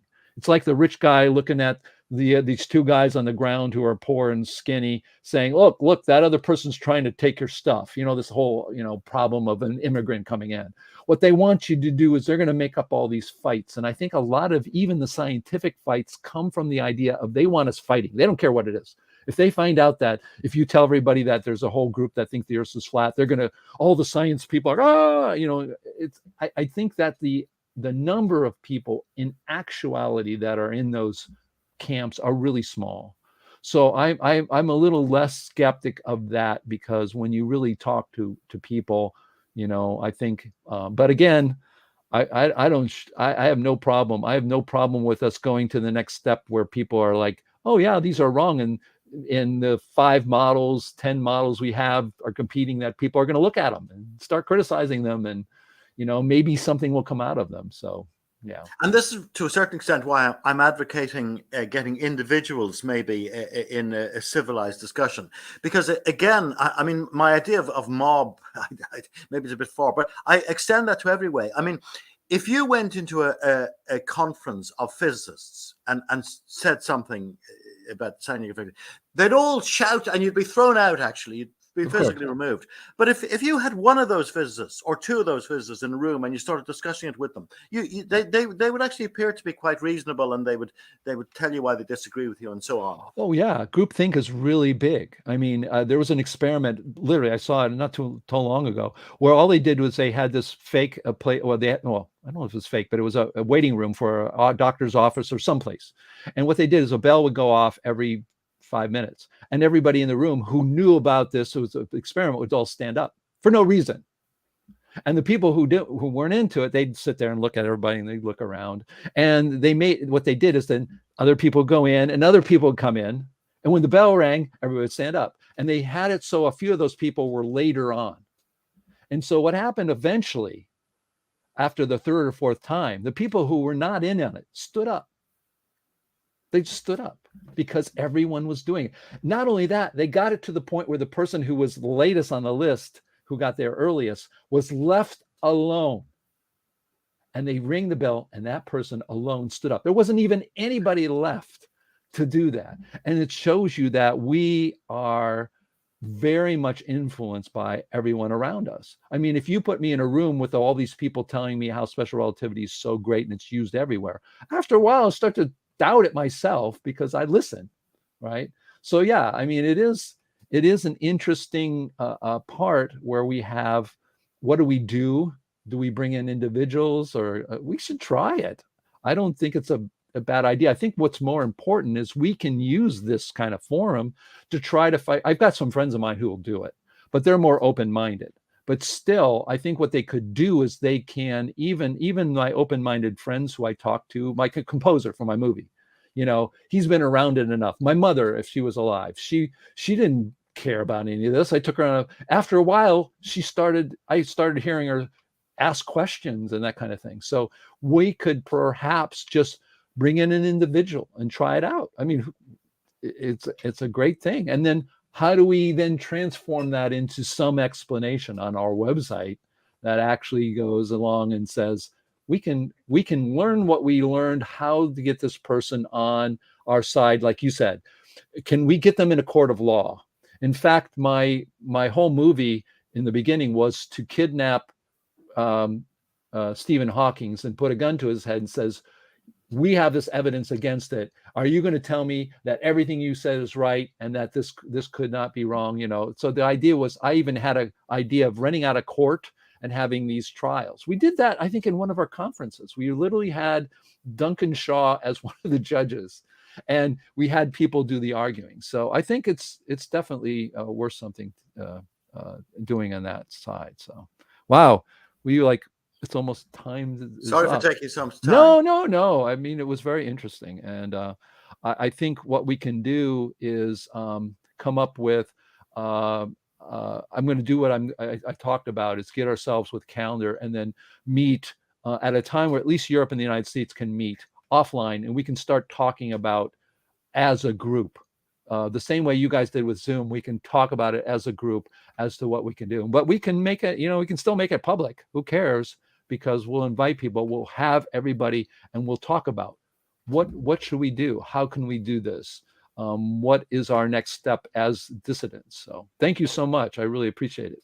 You're very welcome. Just one last thing is, yes, absolutely. Just what you said a moment ago. How would we maybe give the results? We might say, look, there are some debates and there were average people in there and so on, and here is the result. So in other words, here's the verdict, and that's to be distinguished from just voting on science. We know that's nonsense, but it's actually it's like a court of law where we're actually similar to what you said. Perhaps you have done in the past.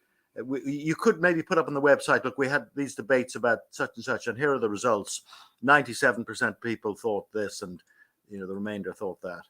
Yeah, I mean, that's actually not bad. We could actually do something where we do the debates and then and try to have somebody on that. It's a lot of preparation. What I also know is that the more preparation you have to do, the less volunteers you have.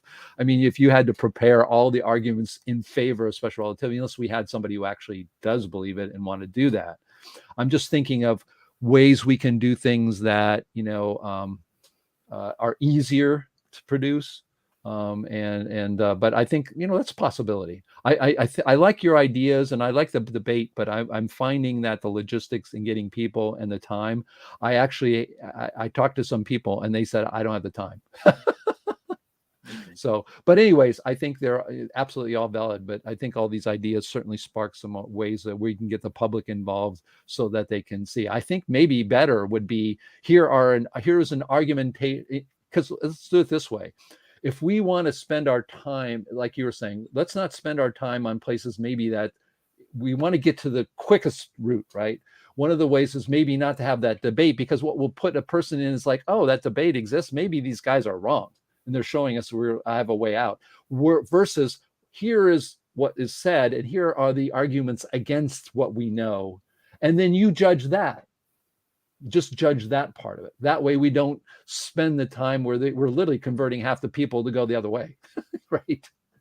So, I mean, what we could do is your idea, but just do the judgment. Here's Ian. Ian's going to give his arguments of why this equation is way better for light. And here are his reasons in a way that anybody can understand. Then, judge for yourself. I agree, I disagree, have it in the comments. People can say, you give them a way to put it. And so you can then see in all the comments what people say, or we can actually have a link to a real place where people could actually vote or something like that. So that would be interesting. They're all ideas for the future. Yes, absolutely. Yes. Yeah. Okay. Thanks again. Thank you. Thank you, David. It's funny because I'm pushing these buttons and they're not working correctly. So I think what's happening is they do updates to our software, the software from StreamYard. So I press on the button once and it comes back real quick. So I do see a lot of the comments there. I do appreciate, I try to put a couple of those up. I know people are talking amongst themselves as well. But I do want to thank everybody who's come their way. I know I see people in the green room as well. I see Franklin Hugh. Hello, Franklin. And Eric Reader's there too. And I want to thank Nick for coming in. But at least I think this has been really good. I promise to you guys that I am going to set up a way for us to get together and us to make these decisions. I've been really sidelined with my dad. He's doing okay. It's not the greatest, but he and I are working actually on an experiment to show that the magnetic field around the wire is a spiral, not a circle, and using just a wire and two compasses. So he and I are working on stuff. That's, trying to work with him. He's still pretty lucid, but it's time and life for everything. But anyways, I do promise to put together something so we can get a meeting together and have that meeting and we can talk about these things, just those kinds of things. I know I spent a lot of time about the organization and what we're doing. And please do support us. If you're a person that can give us a larger donation, it would be greatly appreciated. We do have $2,800 a year. I'm going to see what I'm going to do about that. But what I want to do is get together a group of us so that I don't make all those decisions by myself. And that's my fault as a leader. So I hope I can do that. But I hope you've enjoyed this. I know a lot of people watch this recorded, and I do appreciate it. I do see you out there.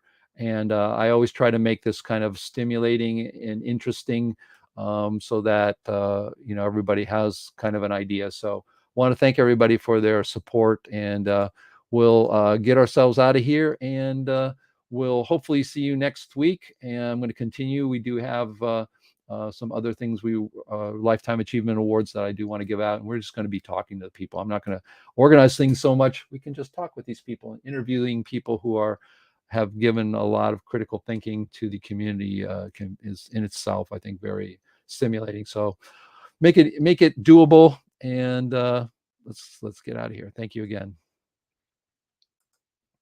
Oops, press the right buttons, Dave. I know how to do that.